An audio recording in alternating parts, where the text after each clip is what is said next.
Hi guys, Andy here. So yesterday I did a new type of video and made a new playlist category about Android news.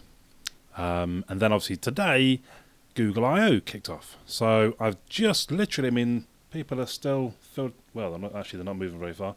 People are trying to leave the amphitheatre at the moment, as I'm going to now try and wrap up kind of everything that they talked about. So the actual presentation was 2 hours long. I'm going to try and wrap it up, I don't know, 10 minutes, 15 minutes, 20 minutes, who knows, I'm not sure. There was a lot of information, but I'm going to try and cover everything as quick as I can for you, just give you a rough rundown of what went on. They started off throwing a few facts and figures around. 1 million viewers from China. 50% of mobile, 50% of searches are mobile. 20% of these are done by voice now. Interesting. They talked about Google Assistant, which is basically when you're saying, "Okay, Google," blah, blah, blah, blah. And they're trying to use context a lot more. You can do things like book cinema tickets. So you say, I fancy going to see a film, and it says viewing near you right now. And then you can say, "I want to take the kids," and it shows you the family-friendly one. So I actually realise the stream's moved on to something else, and someone talking in my ear. Then you can say, "Okay, yeah, please put the tickets," and it will then say, "Yeah, your tickets are now booked, blah, blah, blah, for so-and-so time. Turn up showing this QR code." So sounds pretty good, pretty handy. I would imagine a lot of the features are US-based only, though. Then they went on to talk about Google Home, which is effectively an Amazon Echo alternative. It links into your Chromecast, your Nests, and they did show a video showing kind of how things might be in the near future. And they had some chappie in his kitchen in the morning, and he said, "Google, just play the morning playlist," and music started playing. It said, "Play it in every room," and then it showed the kids in their rooms, and the music starts playing, effectively to wake them up. The daughter comes downstairs, and he says, "Turn the lights on in John's room," or whatever it was, I forget. And then the lights come on in the lad's room, and he goes, "Oh, okay," and he gets up, and then they're having this discussion about, well, the kid says, what is Alpha Centauri? No, I don't know, show me, what's Alpha Centauri? Something like that. And Google talked back saying it's a blah, blah, blah, star system, blah, blah, blah. And he says, "Oh, show me on the TV in the living room." And it showed then the kid stood in front of the TV, and it started showing a video of Alpha Centauri, or whatever it was. Then the dad's saying things like, "What's the traffic like?" And he says, "Your normal route is showing heavy traffic, but if I have an alternative route, which will take 35 minutes, I've sent it to your phone." And really, I can imagine we're not that far away from all this going on. Google Now and all this sort of thing isn't that far from it. So it did look interesting. The design, I will try and find a picture and throw it up on the screen at some point. The design, it looked quite nice. It's quite a small little device, kind of sort of handheld like so. With some LEDs on the top, the claim it had a good speaker with decent bass and all this sort of thing. We'll have to wait and see. They just said coming later in the year for that. Then they moved on to a new messaging app called Allo, ALLO. Now I obviously straight away searched it on the Play Store, hoping that they were saying it's available now no, it wasn't. It's available in the autumn. Later in the summer, I think. I forget where I've written when it was coming. But there's also already another app called Allo, so I'm not sure. I guess there's no problem having two apps called the same, but it's based on your phone number, kind of like WhatsApp, I suppose. It's got the Google Assistant built in, so while you're having discussions and somebody says to you, "I fancy pizza," it will then give you an option to press a button to look for nearby pizza places. They made quite a big deal of Whisper Shout, which is basically when you tap on the send button, you can slide it up or down and you change the size of the text. Okay. Smart reply, like you get with if you use Inbox at the moment. So someone says, "Oh, what are you up to? Are you available tonight?" or something like that. "Oh, we're going to get some pizza. Are you coming?" And it will give you options. "Oh, I can't tonight," or "Yeah, I'll be there in a minute." Whatever, you can just tap one of them and it sends it, which looked pretty clever. And that actually works on photos as well. So again, it is a bit like WhatsApp. So someone can send you a picture using data rather than over the network. And they made quite a good joke. So they showed a picture of a dog, and then one of the smart replies was, "Oh, that's a cute dog." And the joke was something along the lines of, in our testing, we've found that Google Assistant is 90% accurate in knowing whether to say the dog is cute or not, which was quite a bit of a giggle. Doesn't sound that great right now as I'm saying it back, but it was quite funny. So I mean, it basically is a chatbot. You can also there is a chatbot as well. Sorry, you can start up a discussion with Google basically. Again, you can say, did my team win? Did my team win? They sort of talk about whoever your team is from the weekend. When are they playing next? And they made a big deal of the fact that you can say when are they playing next, or show me his awards or whatever, and it would know the reference that you were making. You could play games with it, so it's doing emojis to give you hints to what movies they were talking about. It was quite funny. And then there was an incognito mode with end-to-end encryption, private notifications, and expiring messages. Might be handy for some.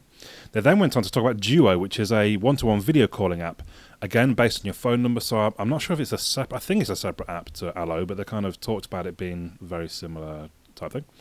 They talked about how well it works on slow networks. It's on Android and iOS, and then they talked quite a lot about Knock Knock. So as if I was to call somebody on a video stream, they would see my live video while they're deciding whether they will answer. And actually, the videos they showed, it did look quite good. It made sense, actually. So, you're ringing someone, you're going, hi, or whatever it might be, or it showed his kids, I think, are kind of waving and pulling faces and that. And then as you slid to answer, just seamlessly, it carried on, and all of a sudden it was the live call, and they could see you and you have the discussion. It did look quite cool. Yeah, so it was available this summer. Both those apps are available this summer. Then they moved on to talk about Android. 600 different phones released last year, 65 billion installs on the Play Store last year. They mentioned that they're not sure what to call N, give them a hand naming it, and I think it was android.com/N. Actually, I can't remember what it was. Google it, I'm sure it'll be there. They talked about 3 different things. The first being performance. They got a bit geeky and nerdy and techy. Vulkan 3D graphics. They talked a bit about the Android runtime compiler JIT, just-in-time compiler. Makes basically apps kind of faster to install, smaller in size. They talked about security, seamless updates, sounded quite interesting, so you wouldn't even really know your phone was updating. When you've done an update and you boot back up, you'd no longer get that. You must have seen at some point Android is updating, and then it runs through all of your apps. You don't see that. Everyone gave a big cheer for that one. And then productivity. So they mentioned that only the last 7 apps are selected 90% of the time, or something like that. When you go to the app switcher, so that I think they're sort of narrowing that down. I quite like the idea there was a double tap the recents button to swap to the last app. So if you're swapping back and forth between one particular app, double tap on the recents swaps you back and forth. I like the idea of that. Multi-window, so split screen. I think we've seen that kind of thing in one way or another on a lot of devices. There's also a picture-in-picture. This was mainly for Android TV though. They mentioned half the notifications people get are messaging apps, so they're going to implement quick reply. There's a lot more emoji, Unicode 9, including better representation for women. I'm not mocking, but I just think, really, is that an issue? Would people bother about it? Whatever. So Android 8 obviously is coming later this summer. Today is the first beta quality release. You go to android.com/beta. Then they moved on to VR. Coming this autumn is something called Daydream. Optimizations in N for Daydream. They talked about 3 different elements there. Smartphones. There'll be many Daydream-ready smartphones with a VR mode, including a VR system UI. So, honestly, I found it a little bit tricky to understand exactly what Daydream specifically was, because it had smartphones, headsets, and apps was all part of Daydream. And I guess that Daydream is kind of the header for their VR movement, so to speak. And I think they were saying there were sort of basic minimum specs that a phone would need to be compatible with Daydream, so it would then have the tag of Daydream ready or whatever it might be.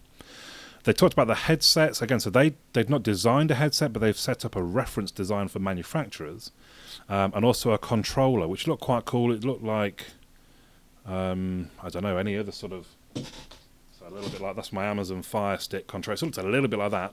The top bit was a sort of a clickable touchpad, and then there were just 2 buttons below.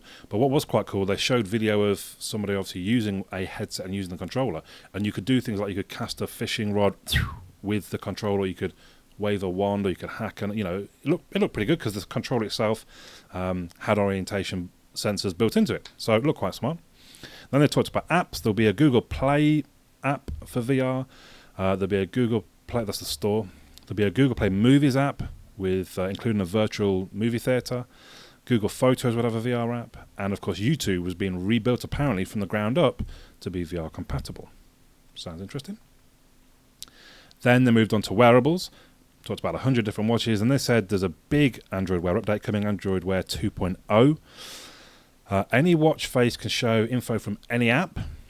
Could be quite interesting. There's smart replies on your wrist, so someone messages you, again, you fancy coming for pizza, and you can reply from your watch with, yeah, I'm on my way, or whatever it might be. There was handwriting input, which looked quite clever. So you would draw on your wrist, and then it would kind of slide that out of the way, so you could do the next letters, and it looked quite smooth. We'll wait and see. There's also an all-new keyboard. How big is your wristwatch that you can type on a keyboard? I don't know. Standalone apps, so there'll be no need for the phone, especially if you've got a cell. I mean, they can connect through Wi-Fi or Bluetooth or whatever, but they would run on their own. You could go jogging, leave your phone at home. Obviously, most of the watches would need like a cell connection of some form to do that. The preview of 2.0 is available today. The actual release will be in autumn. Then they went on basically, so that was about an hour and a half, and then they pretty much went on about a lot of geeky, nerdy stuff for developers that I really didn't have a clue. That was from sort of, I don't know, 7:30 onwards. There's a new Android Studio 2.2. The Chrome app was a much quicker and better built. Firebase, there's a new version of Firebase, their biggest update ever made.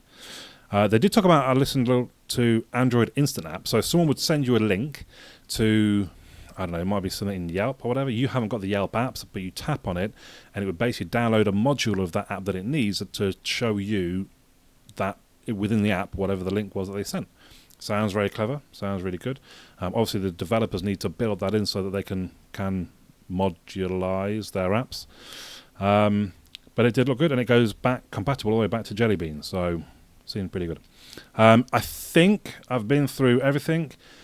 That's how long we've been, sort of 12 minutes or so. So that's a 2-hour presentation compressed into 12 minutes.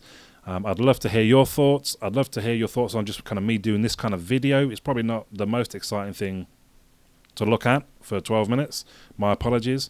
But it's, for me, it's kind of just getting that information out there to you guys. So if you missed a whole 2-hour presentation, hopefully I've wrapped up some interesting stuff in 12, coming on 13 minutes. So let me know your thoughts. Let me know your thoughts on Google's I.O. If you watched it, did I miss anything out that was particularly important?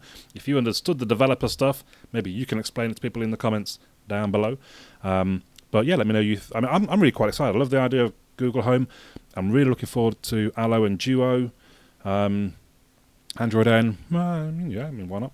But yeah, the Home and Allo and Duo to me sounded really, very good. If Google Home will be available in the UK, we'll have to wait and see. We can only hope at this point. So there you go. Let me know your thoughts in the comments down below. But for now, my name's Andy. I'll catch you all again soon.